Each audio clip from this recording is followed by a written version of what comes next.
بسم الله الرحمن الرحيم الحمد لله رب العالمين والصلاة والسلام على رسول الله maanta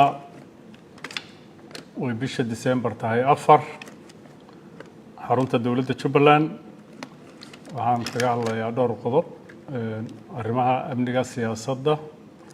iyo bulsho deegaanada Jubbaland iyo xaaladaha socda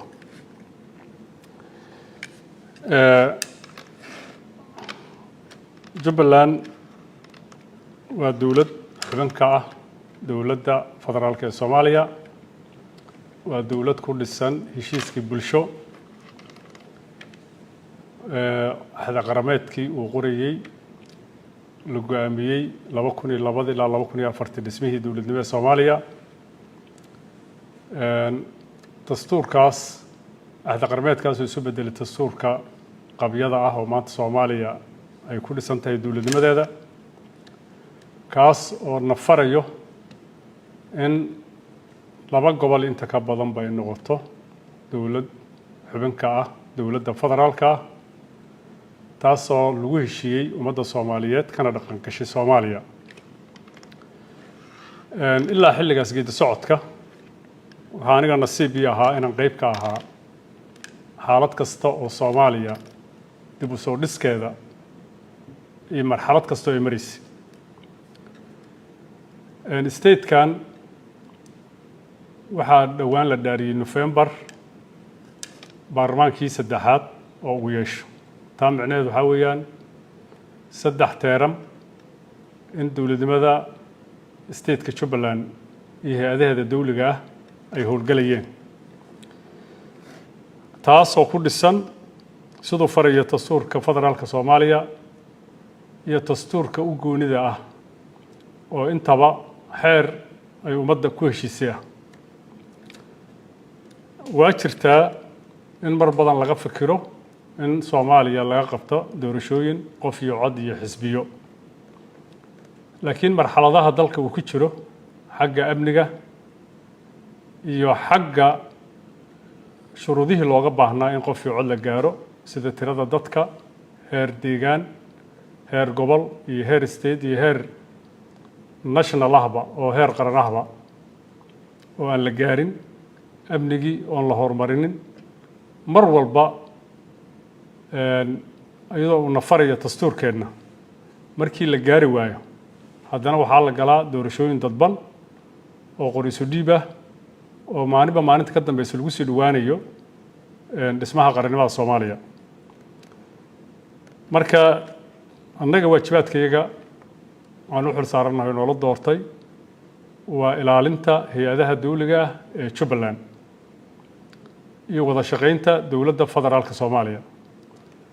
marka mar haddii xilligii hay'adaha dastuuriga Jubbaland uu dhamaaday lana gaari waa qof iyo cod waxaa qasab nagu noqotay inaan doorashadii dadbaneed qabanno oo baarlamaankii saddexaad oo Jubbaland u dhismo oo ay dhisaan odayaasha dhaqanka Jubbaland oo sax ah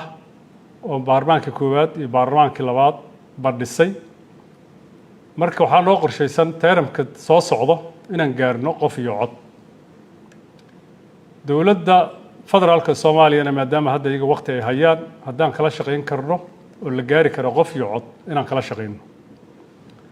ma jiraan wax khaldan annagana xilligii qoriiso dhiibka aanu gaari karno qof iyo cod inaan deegaankan ka qabanno ongolayaashii deegaanka qof iyo cod iyo xisbiyo ku soo dhisno oo kuwii baarlamaanka ku dhisno waanu gaaraynaa laakiin haddaanu gaari weynin waxaanu ka cararaynaa inuu dhaco firaaq dastuuri ah halkaasna ay hay'adaha cardunka ah oo dastuuriga ah ay meesha ka baxaan mana jira xeer ama sharci kaloo noo ogolaanayo inaan waqtiga sii dheeraysano hoggaanka dawladda Soomaaliya oo ayagana muddo dheer dadana saaxiibo ahayna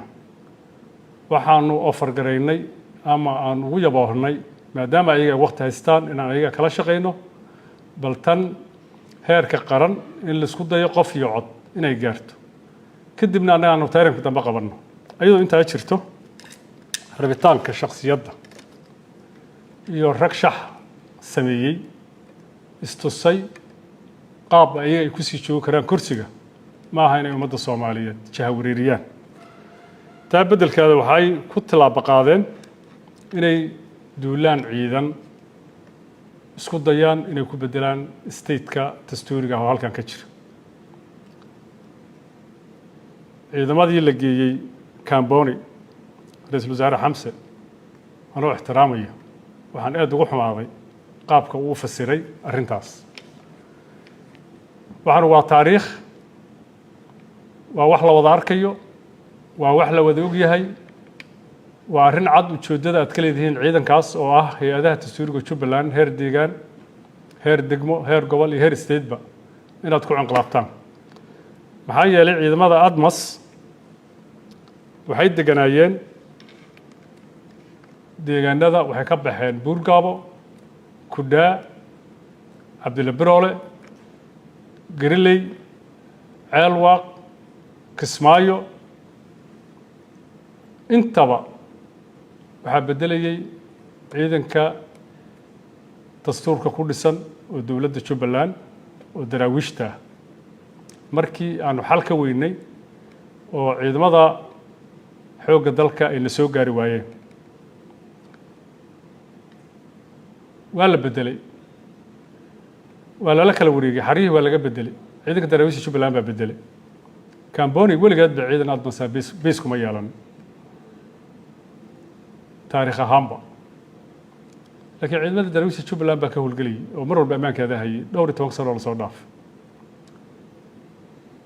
Kudaa iyo Buurgaabo iyo Cabdilla Biroole meelihii aanu xoogga dalka kaalmada kaga ribnay iyo Kismaayo iyo Ceelwaaq iyo Garileyna waxba nagala wada qaban markii aanu niri bal guuta nagu soo xoojiyay arrimaha Ceelwaaq iyo waad ogtihiin cidda aad noo soo dirteen ciidan aan tababarnayn tashbiilikiisa fiicnayn weliba annaga nagu qasabteen inaan kharash garayno deegaankeena dhib iyo fawdo ku soo kordhiyey shacabkii hantidooda balaqaystay maxkamadihii ay u diyaarsan yihiin oo aad tiraahdeen maxkamadda ciidamada qalabka sida ma gaari karta tii ciidamada qalabka sida Jubbaland ha lagu sameeyo baad ogtiin aan la tacaalayno ciidamada Turkiga uu naga kaalmeeyo oo diyaaradaha degdega aad ugu daabusheen ujeedada aad ka leedihiin waa ujeedo guracan ummadda Soomaaliyeed arkayso caalamka arkayo waxaan idinkaga digaynaa wiilasha Soomaaliyeed oo waajibaadkooda iyo wixii loo dhaariyay ay tahay inay qarankooda difaacaan in shacabkoodii iyo dowladdoodii qarankooda ilaalinayaan aan ku soo celinin inay la dagaalamaan ayagana ay ku waxyeeloobaan taasoo nasiib darro ah waajibaad la qalluuci ah adinkuna taariikhda idin gelayso Soomaaliyana dib u dhac ku sameynayso arrinta ciidanka haddaan intaa ka idhaahdo markaan taariikhda dib u fiirino sidaan si la mid ah dowladdii madaxweynaha maxamed cabdullaahi farmaajo deegaana xur ah 11 sano ka hor shabaabka laga xoreeyey yaa ciidamo ku daabushay ayadoo beebeeyagiis wax walba samaysay ku burburisay ciidanka dastuuriga ahaa oo deegaanka ka howlgelaya Jubbaland siday ula dhaqantaad ogtihiin maxay soo kordhiyeen ayagoo maalin kali ah amnigan wax ka qaban oo deegaan shabaab haysta ka xoreyn baad haddana dib u daabusheen oo deegaankay joogaan ka qaadeen oo aan xasuusanahay 1 milyan oo dollar ku dhawaad aad dib ugu daabusheen inaad Muqdisho ugu celisaan waxaa la yaab leh inaad awood u heshaan oo dhaqaalihii ummaddu adeegsataan ciidamada danaha siyaasadeed ka leedihiin qaybta 43 oo annaga nala howlgasho waa markhaati maanta taliyayaashu waa joogaan waa la weydiin karaa markay kartoon risaasa xamar ugu baahdaan waxaad tidhaahdaan maamulka dowladda Jubbaland idiin soo qaado annaga ma hayno transport aan ku siin kuwa geedaanna qaadno kuwa halkaan annaga soo qaadno 1 shilin oo bajad ah oo lagu gaarsiiyo risaasta ciidanka ma samaysaan hubka cadowgooda haysta hub u dhikama ma siisaan laakiin markaad danaha siyaasadeed iyo ciidamada sida khaldan aad u adeegsanaysaan haddii waad arkaysaan kharashaad gelinaysaan iyo awoodda aad leedihiin iyo sida aad u daabulaysaan kuwii gadaad shalay ayagoo cadowgoodii ceel cadda fadhiyo oo meel walba fadhiyo $1 milyan dib ugu celiseen وديجان كعلسين وولي بقرامة اللي قاعدة ترهدين قرام كيف بدي أرد كوب قابنه خرج هالجليو هلا بلاري إسلا وضد هي هاد بعدنا ما أنت كان بوني عيدا نقول جسين وقرام كستو وشوف الأنكوية اللي بديتهم وحن كنت تشينينا عيدا سان النظام كان وبدر هير شوف أنا إلى شنيس هذا ماشي وصارتان وحوا تاريخ هير شوف لنا وزدفاعيا وقدرتين تاجر الشعبك وقدرتين ودياشة دقن كور رسمي جاه وشوف لنا كتشوجا أرنت دي بقول بحر وهذا هذا الآذى هذا هذا ميسا كو قرنو هدانا أنا خلدنا هاي وحير كدلك شرعي دلك وسنو بنيني ناس سمين صوب النجا كدايا عيدا كا ودقنين عيدا كصوماليات بكو بربريو قرنمada Soomaaliya meesha ka baxayso civil war iyo maxay ahayd waxay isu bedeli doontaa wiji kale cadawga kaliya oo leenahay baa horumar ka helayo oo ka faa'iideysanayo ka daayay arrimaha ciidanku waa intaas arrimaha kale dalkan wuxuu leeyahay xeerarkan hadda ka soo sheekeynayay laba heer state heer federaal iyo heerka dawladda dhexe waajibaadyadan kala leenahay sharcigaas qeexaya xeerarka u kala degsan oo nin walba ku dhaqay kaas qeexaya halaalina heshiiska bulsho iyo xeerka dalka iyo dastuurka waa sax dastuurka in la qabyo tiro laakiin wadadee loo mariyaa wada ogol wada tash ilaa waa qodobna wada qabanayo oo dhammaantana life document oo la rabo inaan dhaxal ka tagnaa annagana aan ku wada joogno ha loo dhamaado ha laga wada hadlo mid ha loo fiiriyo aanu ka heshiino qaabka loo qabyo tiray dastuurka aanu ka heshiino dadka wax wada leh ha ka heshiiyaan ha laga wada hadlo wada tash ha la geliyo ilaa bulshada rayidka ha la gaarsiiyo markaas waa dukumenti nool oo annagana aan ku wada joogi karno dhaxalna aan ugu tegi karno ummaddeennii oy ku sii socon karto laakiin sidaan rabaan yeelayaa waa qofna uma joojinayo sax maaha waa aragti aad iyo aad u liidato qodobka kale aan rabo inaan ka hadlo waxaa weeyaan waa media waayadan dambe madaxweyne ku-xigeenka Jubbaland Maxamed Siid anay khusaysaa madaxweyne Axmed bay sayaan dawladdii buu la hadlayaa inta waxaynaya anigu taariikh dheer oo siyaasadeed baan leeyahay mabda aan leeyahay weligii ma khaldamin waxa aanu ku tashanno oo ila quman oo ummadda markaasaan hormuudku ay danteeda ku jirto baan aniga maraa lacagna ma joogo alaab maahe qofna rabitaankii kuma raacayo maxaa dalkan xeerarkiisu yahay maxaa dawladnimada Soomaaliya dan u ah labada heer dawladeed ba say ku socon karaan anigu aragtidayda taa weey anigu aragtidayda waxa weeyaan reer Jubbaland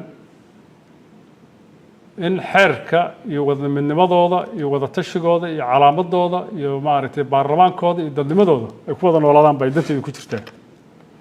midaan u taaganahayna taa weey markaan dhinac walba ka eegnay waxaanu go'aaminay inta firaaq dastuuri dhici lahaa inaanu tan qabanno taariikhka dambana aanu cid ilaahay u qadiro ay ka shaqeyso qof iyo codsi loo keenin lahaa federaalkana time bay haystaan ayagana aan kala shaqeyno dhamaystirka dastuurka oo loo dhan yahay iyo qof iyo cod sida loo gaari lahaa wadaas weeyaan wadada aanu joogno oo nahayno marar badan qaar baa waxay yiraahdeen madaxweyne Axmed Xasan Islaan iyo meesha waa lagu raagay waa taariikhkii saddexaad weey maxaa diiday haday reer Jubbaland u arkaan Axmed Xasan Islaan inuu taariikhkan u sii hogaamiyo oo meesha laga soo bilaabay meesha la maray markay qiimeeyeen ay yiraahdeen bal 5 sanana taariikhkan Axmed aan ugu darno maxaa diiday soo inaad hareeraha eegtaan ma dawladaha adduunka iyo ummadooda ayaga talado iska leh qofku muxuu jooga lama yidhahdaa muxuu qabtay baa la yidhahdaa reer Jubbaland ayagaa go-aankooda leh bahaya boqor waa la tashaday waxaa la yidhi okay termkan ha la tartamo doorasho furan aan qabanno annaga aanu taageerno madaxweyne axmed maxamed islaan inuu sii socdo mucaaradka ajandadooda soo bandhigeeno ha tartameeno guddiga doorashada madax bannaan ha ka qaateen shahaadooyinka 75 xubnood oo baarlamaanka reer Jubbaland matalaya ha lagu tartamo cid ilaahay ku guuleeyo oo cod ka hesho ha lagu wareejiyo maxaa khaldan marka mucaaradkii inna shuruucdii bay mareen oo shahaadooyinkoodu ay qateen oo waa tartameen oo codad bay heleen oo qaarna way tanasuleen inna ayagoo nidaamkii bannaanka ka ah bay isku dayeen inay wax kaloo khaldan iyo carqaladay iyo mushkilado kala sameeyaan taasoo dowladnimada ka baxsan dowladda federaalka Soomaaliya maanta nidaam bay doorashada ku imaanaysaa guddi baa qaban doona madax bannaan haddii qolo kale tiraahdo annagana baarar policies samaysanayno guddi kale aan samaysanaynaayoo uma hoggaansamayno guddiga iyo xeerarkii dastuurku ku dhisan yahay ma dowladnimo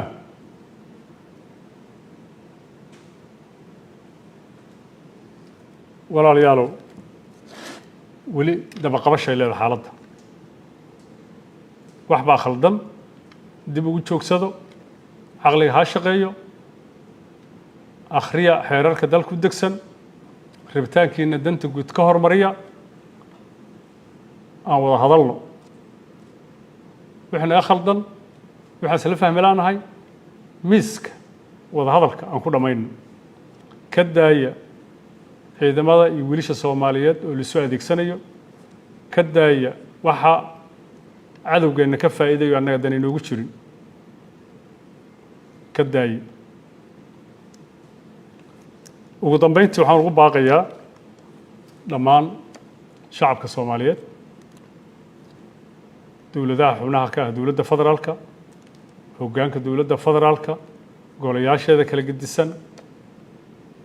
beesha caalamka oo geedda socodka dib u dhiska Soomaaliya naga kaalmayso dowladaha aanu deriska nahay oo waqti badan geliyey dib u dhiska Soomaaliya hadday Soomaaliya qasiyo fawdo ka jirtana ayagana dhibkooda ku jiro ciidanka la keenay oo waajibaadkiisa qaran laga soo leexiyey eheladii wiilasha dhashay dhammaan in loo guntado in la badbaadiyo dhiig Soomaaliyeed oo si khaldan u daato in la badbaadiyo xeerarka dalka oo la afduubayo in la badbaadiyo heshiiska bulshoon wada leenahay in la dhiirigeliyo wada hadalka iyo Soomaaliya si ay ku wada joogi lahayd horena ugu socon lahayd cid walba kaalinteeda inay ka qaadato annaga haddaanu nahay hogaamiyaashii Jubbaland waxaanu diyaar u nahay wax walba wada hadal in lagu fuliyo waana halka aynu dhaafi doonin markuu khasaaraha bato waqti naga lumo intaan wada hadal u noqon lahayn maanta daba qabashay leedahay wax baa khaldamay wax baa khaldan tilaabooyin khaldan baa qaadeen dib ugu noqdo aan wada hadalno asalaamu calaykum waraxmatullahi wabarakaatu